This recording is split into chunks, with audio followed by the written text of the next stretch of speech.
Hi, this is Munson with Munson Music. I'm going to talk about how you play a song called Energy by Drake. And the main lick actually kind of starts with a B note in the right hand. And actually, I think I played the demo an octave too high. I think it's really the one right below middle C if you want to get really particular. So we'd have the B, and then the F sharp note right below it, and then a G note right above it.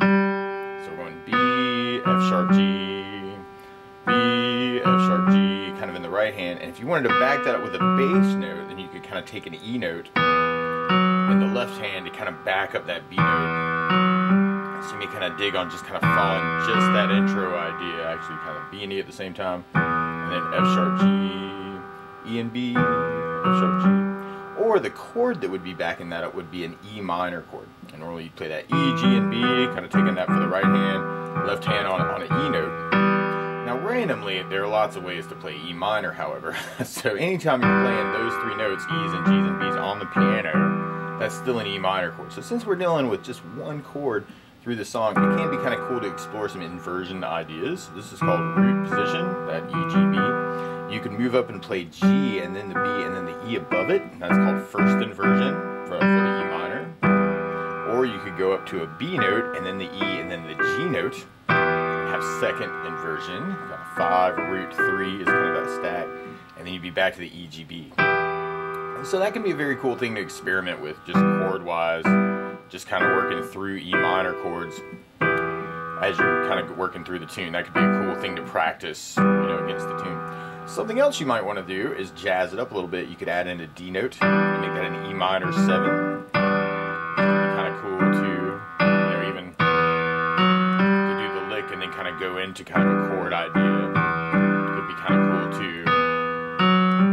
Or you could even take the E minor 7, the E, G, B, D, and take the inversion idea and run with that. So you'd have the root 3, 5, 7 is what we would call our root position. Or you can move up to G, B, D, and E, which would be a first inversion. Kind of the third in the bass. And then from there we'd be going 5, 7, root 3.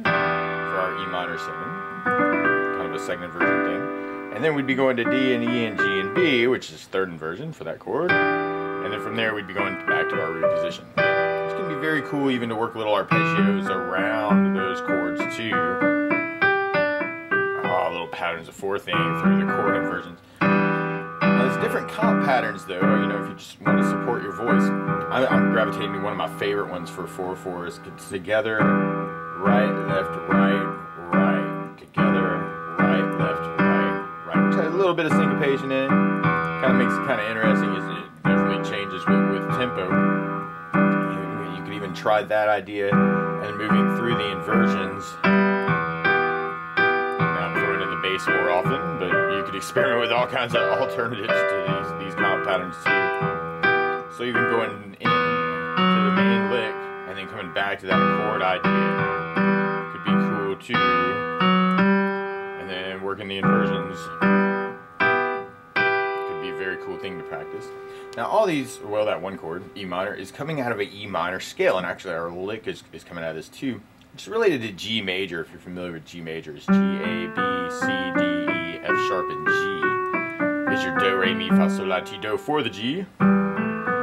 With an E in the bass, all of a sudden it sounds very sad, especially if I started on the E note. E, F sharp, G, A, B, C, D, E.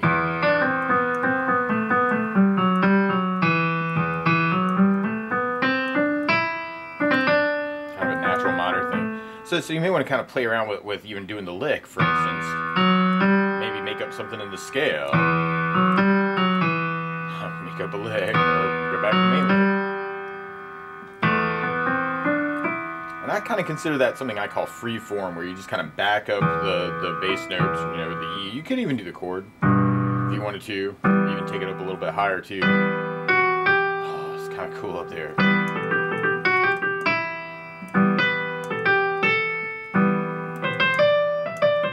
So it could be cool to even take the tune and kind of experiment with that scale, kind of making up your own version too.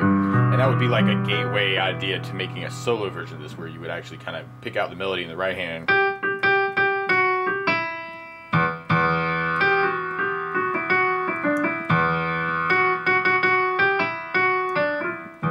trying to pick out the vocal melody and making a solo arrangement. But that's the basics of how you could chord through Energy by Drake. So good luck.